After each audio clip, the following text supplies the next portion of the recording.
Trading can be very challenging for beginners.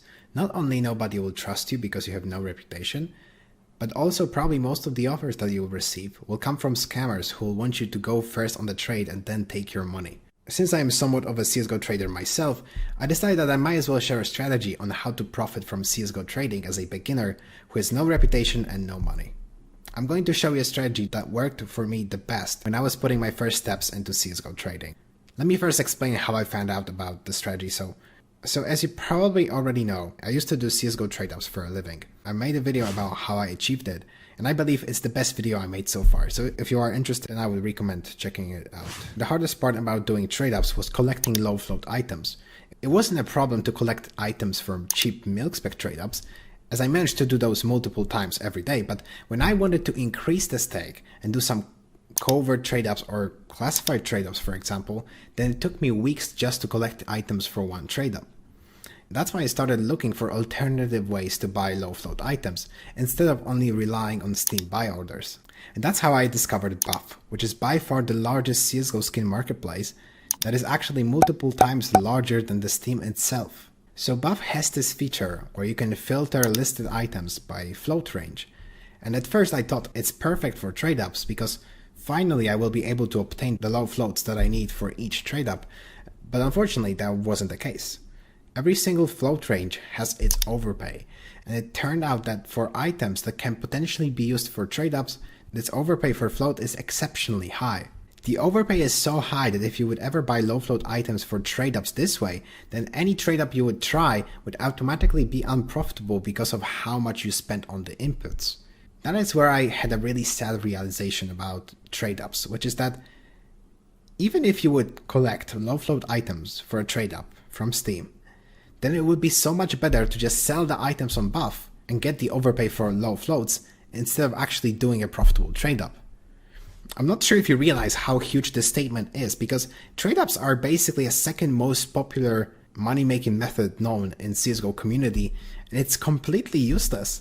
What's the point of doing profitable trade-ups when it's proven that selling the items and getting overpay for float is better than doing a trade-up? So let me explain exactly step by step what you need to do to profit from the strategy, because there's a lot of advanced concept that you need to understand to make it work. So the first step is to have a balance on Steam, which sounds easy, but in reality it's not as easy as it seems. Because the problem is that you should never deposit money on Steam, because just by depositing you will already lose 30 to 40% of your money. The reason why is because Steam balance is not worth real money. So if you would deposit, for example, $100 on Steam and you would buy an item for this $100, then this item would be worth around $60 to $70 in real money. It may be worth $100 on Steam, but in real money, it's always worth way less. So the natural question now is, how can you find out what is the value of Steam items in real money? And the answer is that you can check it on Buff. Buff is the cheapest and the largest CSGO skin marketplace, but unfortunately the only problem is that you have to be Chinese in order to deposit money on Buff. Otherwise it's not possible. So what you should do is to go to any peer-to-peer skin marketplace, try to buy a popular skin at Buff price. It shouldn't be that hard to find an item at this price, but even if you overpay 2-3%, it really doesn't matter. Try to avoid buying StatTrak knives and StatTrak well-worn and StatTrak battle skirt items and all collection items, and also avoiding stickers, as those are really hard to sell. So what will happen is that you will deposit $100 on a random peer-to-peer marketplace of your choice. It can be literally any site. For example, D-Market, CSGO Float, GamerPay, Buff Market, Faxpeer, or even CSGO Empire has a good marketplace. Just don't use Skimport and Skimbaron because they are not peer-to-peer marketplaces. So when you buy something, you will have to wait around 7 days to withdraw an item. What will happen is that when you buy an item for $100, you will realize that this item is worth around $130 on Steam. So after you sell it, you will receive around $115 to $120 after the Steam tax. And that's how you get around 15 to 20% deposit bonus on Steam, and that's how you get the balance on Steam as a trader. You never just deposit money on Steam, and I want you to remember that. This is a really good trick to use, even if you're not interested in trading. If you want to, for example, just buy games on Steam, then it's so much better to do it this way, instead of using card to buy it. This way you can save around 20% of your money on every Steam purchase. Okay, so that was just a step 1. Now let's move on to step 2.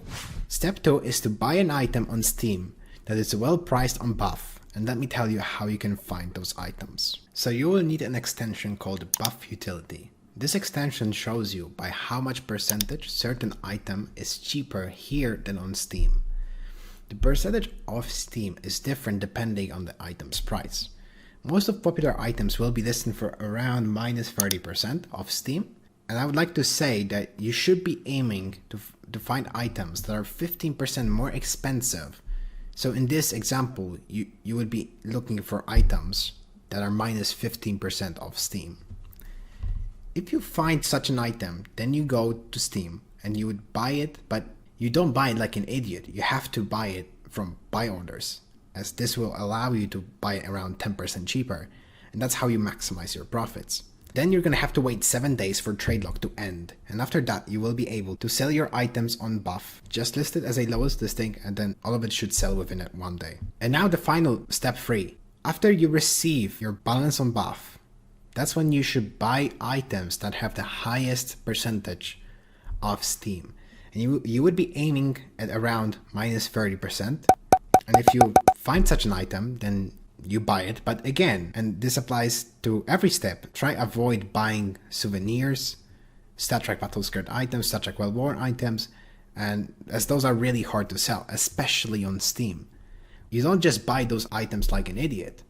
You also need to buy using buy orders, because this will allow you to buy items 5-10% cheaper on Buff.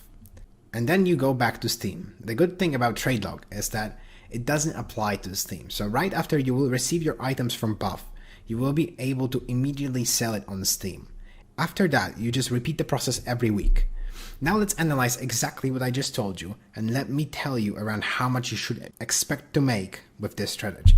Let's say that you have $100 on Steam balance, and you use this $100 to buy items that are minus 15% off Steam on Buff.